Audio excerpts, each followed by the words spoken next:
নমস্কার, বাংলার বার্তা থেকে বলছি Sanmoy Bandyopadhyay. Border security force BSF সীমান্ত যারা পাহারা দেন, আমি আপনি নিশ্চিন্তে ঘুমোই, রাত জেগে পাহারা দেন সীমান্ত, কাঁটাতারের সীমান্ত কিংবা কাঁটাতার নেই যেই সীমান্ত, সেই সীমান্ত যারা পাহারা দেন তাদের ছোট করার এত প্রয়াস কেন? সেই বর্ডার সিকিউরিটি ফোর্স সদ্য কেন্দ্রীয় সরকার একটি আইন এনেছেন, একটি নোটিফিকেশন জারি করেছেন, যেখানে বর্ডার সিকিউরিটি ফোর্স 15 কিলোমিটারের পরিবর্তে 50 কিলোমিটার অভ্যন্তরে প্রবেশ করে ভারতবর্ষের বিভিন্ন সীমায় 3টে রাজ্যে, বিশেষ করে পশ্চিমবঙ্গ, অসম এবং পাঞ্জাব, সেই 3টে রাজ্যে 50 কিলোমিটার পর্যন্ত ভেতরে এসে যে কোনো জায়গায় চিরুনি তল্লাশি করে জিনিসপত্র বাজেয়াপ্ত করতে পারবেন, গ্রেফতার করতে পারবেন এবং যে কোনো যারা অনুপ্রবেশকারী তাদের ধরতে পারবেন। এই নোটিফিকেশনটা সম্প্রতি কেন্দ্রীয় সরকার থেকে জারি হয়েছে। পাঞ্জাব সরকার এবং পশ্চিমবঙ্গ সরকার তাতে আপত্তি জানাচ্ছে, অসম সরকার সেখানে আপত্তি জানাচ্ছে না। সেটা নিয়ে আজকে আমাদের প্রতিবেদন। বর্ডার সিকিউরিটি ফোর্সকে এত ভয় কেন? যে যারা সীমানা পাহারা দেন, যারা সীমান্তকে সুরক্ষিত করেন, যারা রাত্রিবেলা আমাদের ঘুমানোর জন্য একটা বিশাল নিশ্চয়তা দেন, সেই বর্ডার সিকিউরিটি ফোর্সের বিরুদ্ধে রাজনৈতিক দলগুলো এক হতে পারে না? কংগ্রেস, তৃণমূল, সিপিএম, বিজেপি সবাই মিলে বিএসএফের হয়ে কেন আমরা কথা বলবো না? অসুবিধাটা কোথায়? যারা অনুপ্রবেশ করে চোরাচালান, গরু পাচার বা বিভিন্ন পাচারের সঙ্গে যুক্ত, তারা যদি কোথাও লুকিয়ে থাকে এবং তাদের যদি বর্ডার সিকিউরিটি ফোর্স সর্বশক্তি নিয়োগ করে তাদের অ্যারেস্ট করে, তাহলে সরকারি রাজনৈতিক দলগুলোর অসুবিধাটা কোথায়? বিএসএফের হয়ে শুধু কথা বলতে হবে বিজেপিকে, আর অনুপ্রবেশকারী, রাজাকার, জামাত, অনুপ্রবেশকারী যারা গরু পাচার করবে, কয়লা পাচার করবে, তাদের হয়ে কথা বলতে হবে তৃণমূল কংগ্রেস এবং সিপিএমকে। এটাই কি রাজনৈতিক বাধ্যবাধকতা? ঠিক এই বাস্তবতার নিরিখে আজকের এই প্রতিবেদন আপনাদের সামনে পেশ করছি। আপনারা ভাবুন তো, শেখ মুজিবুর রহমানকে যারা মেরেছিল, মাজেদ মাস্টার, তারই কথা আমরা সাম্প্রতিককালে শুনেছি। 19 বছর এক সময় বাম আমলে, বাম সরকারের আড়ালে প্রোটেকশনে, এবং এই তৃণমূল আমলে তৃণমূল সরকারের 9 বছর তাকে প্রোটেকশন দিয়ে পার্ক সার্কাসে মাজেদ মাস্টার হিসেবে, একজন মাস্টার হিসেবে লুকিয়ে বসেছিলেন। মুজিবুর রহমানকে ডিরেক্ট হত্যা করার দায়ে অপরাধী। শেষ পর্যন্ত এনআইএ তাড়নায় সে ধরা পড়েছে এবং শেষ পর্যন্ত বাংলাদেশ সরকার তাকে নিয়ে গিয়ে তাকে ফাঁসিতে লটকেছে। অথচ এই মাজেদ মাস্টারকে দিনের পর দিন তৃণমূল সরকার এবং বাম সরকার প্রোটেকশন দিয়ে রেখেছিল। ঠিক একইভাবে আরেকজন কোয়াড ডাক্তার সেজে গোবরডাঙ্গায় বসেছিলেন এই ধরনের একজন রাজাকার। ঠিক এই বাস্তবতার নিরিখে বর্ডার সিকিউরিটি ফোর্স তার যখন ক্ষমতা বৃদ্ধি হচ্ছে, তখন সবাই কেন এত উদ্বিগ্ন? এই প্রশ্নটা আমরা কেন করছি জানেন তো? আমরা সাম্প্রতিককালে বাংলা সংবাদ মাধ্যমের ভূমিকা নিয়ে বারবার কথা বলি। আজকে এই মুহূর্তে বাংলা সংবাদ মাধ্যমের কিছু রিপোর্টিং আপনাদের দেখাবো, আপনারা বিচার করুন এরা কার হয়ে কথা বলছে। এরা বর্ডার সিকিউরিটি ফোর্স, সেনা, ভারতবর্ষের অখণ্ডতার হয়ে কথা বলছেন, না জামাতরা যাতে বেশি করে ভারতবর্ষে প্রবেশ করে, রাজাকাররা যাতে বেশি করে ভারতবর্ষে প্রবেশ করে, ওখানে শেখ হাসিনা সরকার যখন তাড়া দিচ্ছেন তখন পশ্চিমবঙ্গে এসে তারা ঘাঁটি গাড়বেন, তাদের হয়ে কথা বলবে আনন্দবাজার, বর্তমান, এই সময় গণশক্তি পত্রিকা। আমরা দায়িত্ব নিয়ে সংবাদের প্রথম পৃষ্ঠার কয়েকটা রিপোর্ট এই মুহূর্তে বাংলা বার্তায় আপনাদের দেখাবো। আপনারা দেখুন আনন্দবাজারে আজকে রিপোর্ট, বিএসএফ নিয়ে 16ই প্রস্তাব রাজ্যের। বিএসএফের গুলি, সিতাইয়ে হত 3। সিতাইয়ে কী হয়েছিল? বাংলাদেশের 50 জন বাহিনী গরু পাচার করার জন্য এই রাজ্যের মানে কুচবিহারের কিছু মানুষের সঙ্গে যোগসাজশে রাত 3টের সময় অপারেশন চালাচ্ছিল। সেই সময় বর্ডার সিকিউরিটি ফোর্স তাড়া করে, তারা পাল্টা ঢিল পাথর ছোড়ে, তখন পাল্টা গুলিতে বাংলাদেশের 2 জন, ভারতবর্ষের 1 জন গরু পাচারকারী মারা গেছে। তার জন্য আনন্দবাজার পত্রিকার এত উদ্বেগ, এত যন্ত্রণা, এত কষ্ট। ভারতবর্ষের সীমান্তে বর্ডার সিকিউরিটি ফোর্স পাহারা দেন, তাদের হয়ে কথা বলতে লজ্জা, সামান্য বিবেকের তাড়না আসে না আনন্দবাজার? প্রথম পৃষ্ঠায় বিএসএফ নিয়ে 16ই প্রস্তাব রাজ্যের, প্রথম পৃষ্ঠার গুরুত্বপূর্ণ এই সংবাদ আনন্দবাজার অত্যন্ত গুরুত্বপূর্ণভাবে ছেপেছে। বয়কট করা উচিত ছিল, যারা ভারতবর্ষের অখণ্ডতার বিরুদ্ধে কথা বলবে তাদের বয়কট করা উচিত ছিল। অথচ আনন্দবাজার পত্রিকা ছাপছে বিএসএফের গুলিতে 3 জন মারা গেছে। গরু পাচারকারীদের জন্য ঝরঝর করে হৃদয়ের কান্না আনন্দবাজারে, সেটাই আপনারা দেখলেন। বর্তমান পত্রিকা সম্প্রতি আরেকটি রিপোর্ট পেশ করেছে, বিএসএফের কাজের পরিধি বৃদ্ধি, উদ্বিগ্ন সীমান্ত এলাকার বাসিন্দারা। আপনারা দেখুন সেই রিপোর্টটা দেখাচ্ছি। কিসের ভয়? আপনি যদি গরু পাচার, কয়লা পাচার, সোনা পাচার, মানুষ পাচার, কোনো অবৈধ কাজ করেন, এবং সীমান্ত এলাকার লাগোয়া গ্রামগুলোতে যদি তার ঘাঁটি গাড়েন এবং সেখানে যদি বিএসএফ ঢোকে, এত ভয় কিসে? সততার কথা বলেন না? এই সময় পত্রিকা প্রথম পৃষ্ঠায় দেখলে মনে হয় রাজাকারদের, জামাতদের সংবাদপত্র। আপনারা দেখুন প্রথম পৃষ্ঠার সংবাদ, কি গুরুত্ব দিয়ে, কি কান্না এই সময় পত্রিকার কান্না। অনুপ্রবেশ মেনে নেবে না তৃণমূল। আরে মেনে নেবে না তৃণমূল? তৃণমূলের সঙ্গে জামাতের যোগাযোগের তদন্ত হওয়া উচিত। আমরা দায়িত্ব নিয়ে বলছি, এটা তদন্ত হওয়া উচিত। রাজাকার, জামাত, তৃণমূল কংগ্রেস, খাগড়াগড়ের বিস্ফোরণের টের পাওয়া গিয়েছিল।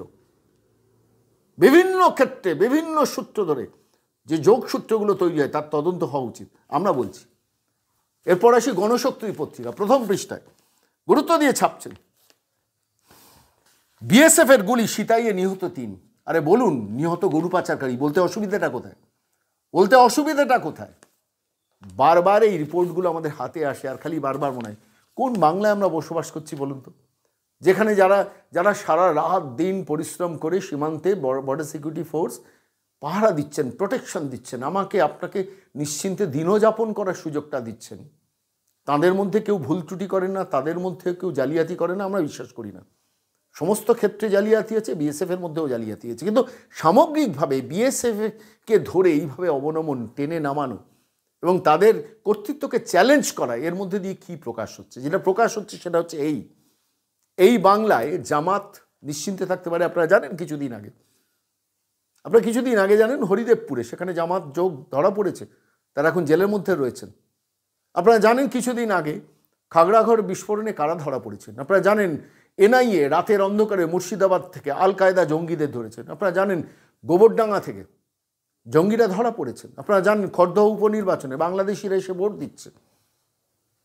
ভারতবর্ষের অখণ্ডতা, ঐক্য, ভারতবর্ষের সীমান্ত অসুরক্ষিত থাকবে শুধুমাত্র রাজনীতিবিদদের এই দোলচালে?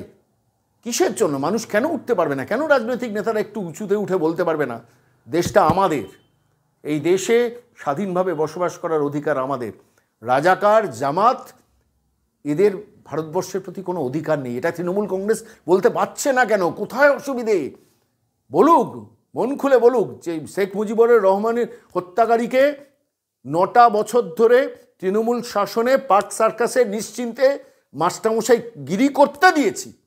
বলুন বামপন্থীরা 34 বছরের শাসনে দীর্ঘ সময় ধরে এই মাজেদ মাস্টাররা লুকিয়ে থেকেছে এই পশ্চিমবঙ্গে। আরও কত মাজেদ মাস্টার লুকিয়েছে আমরা কেউ জানি না। আমার পাশের ঘরে আল কায়দা বাসা বাঁধছে কিনা আমরা কেউ জানি না। জামাতটা কে কীভাবে আমাদের ঘিরে ফেলছে, তার হয়ে ওকালতি করছে তৃণমূল কংগ্রেস এবং সিপিএম। এর বিরুদ্ধে তো কথা বলা দরকার। বলেছেন শুভেন্দুবাবু খোলা কিছু কথা বলেছেন, আসুন বাংলার বার্তায় শুনে নি। বর্ডার এলাকা কমপ্লিটলি কেন্দ্রীয় সরকারের অধীন, বিল আনার কোনো অধিকারই নেই। একটা প্রস্তাব এনেছে, আমরা ভারতীয় জনতা পার্টির এমএলএরা যা বলার সেখানে বলবো। ওনারা এরকম প্রস্তাব আনলেই হবে নাকি? বিধান পরিষদ তো বিধান সে যেতেই পারে, ভারত সরকারের কোনো জিওর এগেনস্টে সুপ্রিম কোর্টে যেতেই পারে, কিন্তু সেটা ভারত সরকার মোকাবিলা করে নেবে আইনি লড়াই। আর এখানে এই বিল টিল বলে মিডিয়াতে হইচই করে এমন করছেন যেন 16 তারিখে পশ্চিমবঙ্গ বিধানসভার প্রস্তাব হয়ে গেল আর জিওটা বাতিল হয়ে গেল। এর কোনো ইলিগাল লোকাল স্ট্যান্ডই নেই। বর্ডার অ্যাক্ট পুরোপুরি সেন্ট্রাল অ্যাক্ট এবং ভারত সরকার, এটা অন্যান্য রাজ্যে ছিল, এবারে 3টে রাজ্যে যেখানে 15 কিলোমিটার ছিল সেটাকে 50 কিলোমিটার করেছে। এটা নট নিউ। আমাদের 3টে রাজ্যে এখানে 15 কিলোমিটার ছিল, সেটাকে এক্সটেন্ড করে 50 কিলোমিটার করেছে। এটা গুজরাটে, অন্যান্য জায়গায় কংগ্রেসের সরকারের আমলে অনেক জায়গায় তারা করে রেখেছে। এটা দেশের পক্ষে নয়। বাংলাদেশের অনুপ্রবেশকারীরা হু করে পশ্চিমবঙ্গে ঢুকছে, পশ্চিমবঙ্গের ডেমোগ্রাফি চেঞ্জ হচ্ছে। মুর্শিদাবাদের নবগ্রামে জব কার্ড করিয়ে দিয়েছে এই সরকার, 100 দিনের কাজে টাকা তুলে নিয়ে চলে গেছে। আপনার কয়েকদিন আগে খড়দা বাই ইলেকশনে বাংলাদেশের ভোটার ধরা পড়েছে।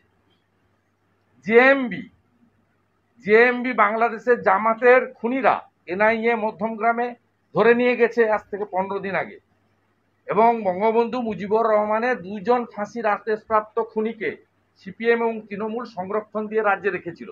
একজন ছিল গোবরডাঙ্গাতে কোয়াক ডাক্তার সেজে, হোমিওপ্যাথি ডাক্তার সেজে 15 বছর ধরে ওইখানেই মারা গেছে। তাকে খুঁজে দিতে পারেনি।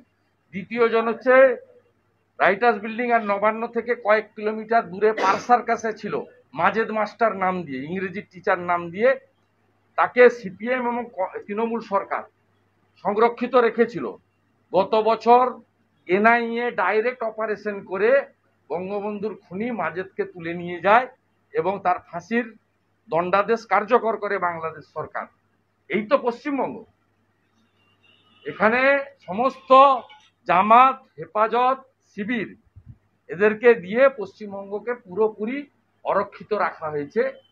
দেশের সুরক্ষার স্বার্থে 50 কিলোমিটার নয়, পুরো পশ্চিমবঙ্গটাকেই সিআরপি কেন্দ্রীয়। আপনাদের কিছুক্ষণ আগে সংবাদপত্রের ভূমিকা দেখিয়েছিলাম, রাজাকার, জামাত এবং অনুপ্রবেশকারীদের হয়ে সংবাদপত্র কী ভূমিকা পালন করছে। এবার আপনাদের সাংবাদিকদের কণ্ঠ শোনাবো। সাংবাদিকরা ববি হাকিমকে যখন প্রশ্ন করছেন, সেই গলার কণ্ঠস্বরটা একটু মনোযোগ দিয়ে শুনুন। আমরা অডিও বার্তাটা আপনাদের শোনাবো, যেখানে সাংবাদিকরা বলছেন কী সর্বনাশ হবে, 50 কিলোমিটার ঢুকে যাবে বর্ডার সিকিউরিটি ফোর্স, যেখানে রাজ্যের চিকেন নেক অর্থাৎ সরু জেলাগুলো আছে, দিনাজপুর বা ওইসব অঞ্চল, সেই অঞ্চলগুলো তো পুরোটাই চলে যাবে বিএসএফের আন্ডারে। কী সর্বনাশ হবে, কী সাংঘাতিক হবে, কী কষ্ট। সাংবাদিকদের এত কষ্ট কেন? গরু পাচারের সঙ্গে আপনারা জড়িত নাকি? আপনারা জড়িত নাকি অনুপ্রবেশকারীদের সঙ্গে? বুকে হাত দিয়ে যদি সাহস থাকে, সততা থাকে, বলুন। আমরা শোনাবো এবার, আপনারা শুনুন সেই অডিও বার্তাটা, যেখানে কলকাতার তথাকথিত দাসত্ব বৃত্তি করা এই সাংবাদিক কুল, এই আনন্দবাজার বর্তমানে এই সময় এবিপি আনন্দ কিংবা নিউজ 18-এর সাংবাদিকরা কি করুণ কণ্ঠে বর্ডার সিকিউরিটি ফোর্সের পাওয়ার বৃদ্ধির জন্য কি করুণ কণ্ঠে প্রশ্ন করছেন ববি হাকিমকে। শুনুন সেটা। 50 কিলোমিটার যদি হয় দাদা, তাহলে দেখা যাবে যে চিকেন নেকের পাশে যে জেলাগুলো আমাদের রয়েছে, তো পুরো জেলায় চলে যাচ্ছে, সদর দপ্তরে ঢুকে যাচ্ছে। 50 কিলোমিটার যদি হয় দাদা, তাহলে দেখা যাবে যে চিকেন নেকের পাশে যে জেলাগুলো আমাদের রয়েছে, তো পুরো জেলায় চলে যাচ্ছে, সদর দপ্তরে ঢুকে যাচ্ছে।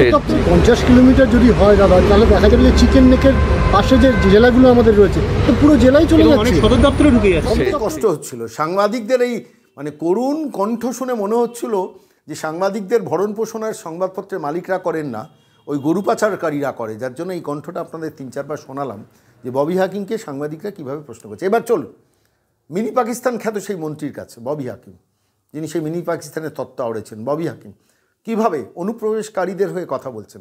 ট্রিগার হ্যাপি, বিএসএফ নাকি ট্রিগার হ্যাপি। আরে গরু পাচারকারী মারা গেছে, আনন্দ করা উচিত, পরিষ্কারভাবে আনন্দ করা উচিত।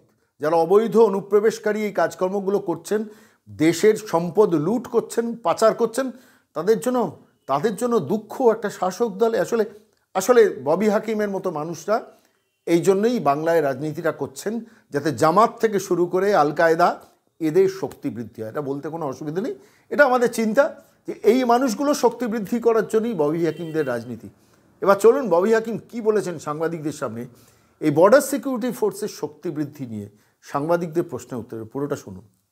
সচিব তিনি এখানে এসছেন, সেই সময় দেখা যাচ্ছে যে বিএসএফের গুলিতে 2জন বাংলাদেশি এবং একজন এ রাজ্যের নাগরিক তারা ছিটাইয়ে মারা গেলেন, কি বলবেন? এটা খুব দুঃখজনক ঘটনা, যেই মারা যাক এটা। এবং ব্যাপারটা হচ্ছে যে এটা আমরা প্রথম থেকে বলছি যে নিয়ন্ত্রণ করতে হবে। কেন্দ্রীয় স্বরাষ্ট্র মন্ত্রকের যে ভাব যে আমরা সব অগ্রসর করে নেব, 50 কিলোমিটার পর্যন্ত বিএসএফের রাজত্ব করে দেবো, এই যে একটা আগ্রাসায়ী ভাব, এটা দেশের পক্ষে অত্যন্ত বিপজ্জনক। Government is for people. এটা রাজার নয় যে আমাদের সেই পুরনো দিনে রাজা নবাব এরা যে আমরা আগ্রাসন করে নেব, দখল করে নেব, কঙ্কার করব, এই যে ভাবটা কেন্দ্রীয় সরকার, এটা খুব বিপজ্জনক। এবং তার থেকেই এরা উৎসাহিত হচ্ছে, এই বিএসএফ বা এরা যেগুলি ট্রিগার হ্যাপি পুলিশ, এই ট্রিগার হ্যাপি পুলিশটা খুব বিপজ্জনক, যেটা আমরা ম্যাক্সিমামটা উত্তরপ্রদেশে দেখছি। ট্রিগার হ্যাপি অর্থাৎ গুলি করতে ভালোবাসে তারা। আইন পাওয়ার দিয়েছে মানুষকে রক্ষা করার জন্য, তোমায় মানুষকে হত্যা করার জন্য না, মানুষকে রক্ষা করার জন্য। তাই এইটা বুঝতে হবে এবং আমরা নিশ্চিতভাবে একটা ইনকোয়ারি ডিমান্ড করব যে এই যে এখনও পর্যন্ত আমাদের ওইখানে কুচবিহারে বারবার করে হচ্ছে যে বিভিন্ন জায়গায় গুলি হচ্ছে, মানুষ মারা যাচ্ছে, সেই ইনকোয়ারিগুলো কমপ্লিট হচ্ছে না। তাই আমি আশা করব যে নিশ্চিতভাবে আমরা দলগতভাবে কথা বলে এটা নিয়ে যতদূর যাওয়া যায় আমরা যাব। 10 কিলোমিটারের কথা বলবো, এতদিন পর্যন্ত নিয়ম ছিল যে 15 কিলোমিটার রেডিয়াসের মধ্যে ওরা এসে অপরাধীদের ধরতে পারবে। তাতেও বিভিন্ন জায়গায় সব বিএসএফ খারাপ আমি বলছি না, কিন্তু একটা কিন্তু বিষয়- অনেক জায়গায় আমিও গেছিলাম এই কিছুদিন আগে কুচবিহারে ক্যাম্পেন করতে, অনেকগুলো জায়গার থেকে বিএসএফের অত্যাচারের খবর পেলাম। গ্রামের মধ্যে ঢুকে জোর করে মুরগি কেড়ে নিয়ে যাচ্ছে, ছাগল কেড়ে নিয়ে যাচ্ছে, অত্যাচার করছে। এই যে একটা attitude, force is to protect people. এরা যেহেতু তাদের গভর্নমেন্ট অফ ইন্ডিয়ারই ওই অ্যাটিটিউডটা হয়ে গেছে, তাই এরাও এই অত্যাচারী ভূমিকাটা পালন করছে এখন। 50 কিলোমিটার যদি হয় দাদা, তাহলে দেখা যাবে যে চিকেন নেকের পাশে যে জেলাগুলো আমাদের রয়েছে, তো পুরো জেলায় চলে এবং যাচ্ছে। অনেক সদর দপ্তরে ঢুকে যাচ্ছে।